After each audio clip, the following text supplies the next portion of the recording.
लातूर आंबेजोगाई रस्त्यावर आज सकाळी केजचे तहसीलदार राकेश गिड्डे यांचा अपघात झालेला आहे आणि आपण त्या अपघात स्थळी आहोत। आपण जर पाहिलं तर रेणापूर आंबेजोगाईकडून हा जो रस्ता आहे तो लातूरकडे जातो आणि या ठिकाणी वळण रस्ता आहे आणि अनेक अपघात जे आहेत त्या वळण रस्त्यावर झालेले आहेत। कारण भरधाव वेगामध्ये जेव्हा कार किंवा जीप असते तेव्हा नियंत्रण करणं फार कठीण असतं आणि अशा परिस्थितीमध्ये जर आपण पाहिलं तर या वळण रस्त्यावर अनेक अपघात जे आहेत ते झालेले आपल्याला पाहायला मिळत आहेत।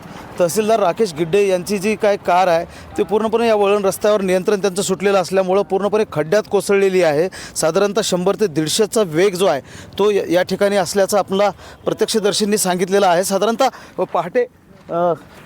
पहाटेच्या वेळी हा अपघात घडलेला आहे आणि आपण पाहू शकतो अशा पद्धतीनं कारचं जे मोठं नुकसान जे आहे ते झालेलं आहे। कारचे टायर जे आहे ते पूर्णपणे निखळलेले आहे। अतोनात नुकसान जे आहे ते या कारचं झालेलं आहे आणि यामध्ये पहाटेच्या वेळेला गंभीर जखमी झाल्यामुळं केजचे तहसीलदार राकेश गिड्डे यांचा मृत्यू झालेला आहे। त्याच वेळापासून ते इथे गंभीर जखमी होऊन विवळत पडलेले होते, मात्र त्यांना वैद्यकीय मदत असेल किंवा ॲम्ब्युलन्सची मदत जी आहे ती तातडीने मिळालेली नाही। 2-3 तासांपासून ते याच ठिकाणी पडलेले होते आणि त्यानंतर ते इथेच गतप्राण झाले आणि प्राथमिक माहिती जी सांगण्यात आली ती जर आपण लक्षात घेतली तर ते केजवरून त्यांचं जे गाव आहे मिरज, त्या मिरजकडे निघालेले होते। 31 वर्षांचा हा तरुण अधिकारी मृत्युमुखी पडलेला आहे या अपघातामध्ये आणि त्यामुळं महसूल विभागावर एक शोककळा जी आहे ती पसरलेली आपल्याला पाहायला मिळते। बीड जिल्ह्यातले अनेक नेते कार्यकर्ते अधिकारी जे आहेत ते रेणापूरच्या आरोग्य केंद्रामध्ये गर्दी करत आहेत आणि सगळी अपघाताची माहिती घेत आहेत।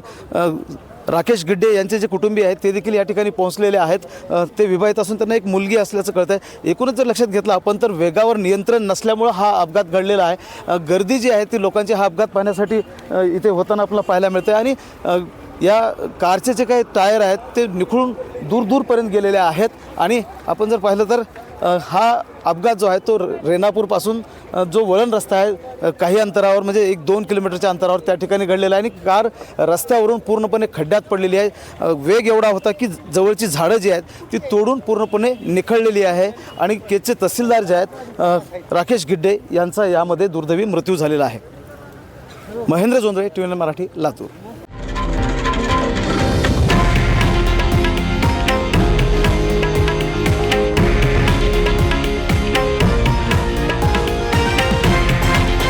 हे आहे देशातील नंबर 1 न्यूज नेटवर्क आणि आपण पाहत आहात TV9 मराठी, एकमेव।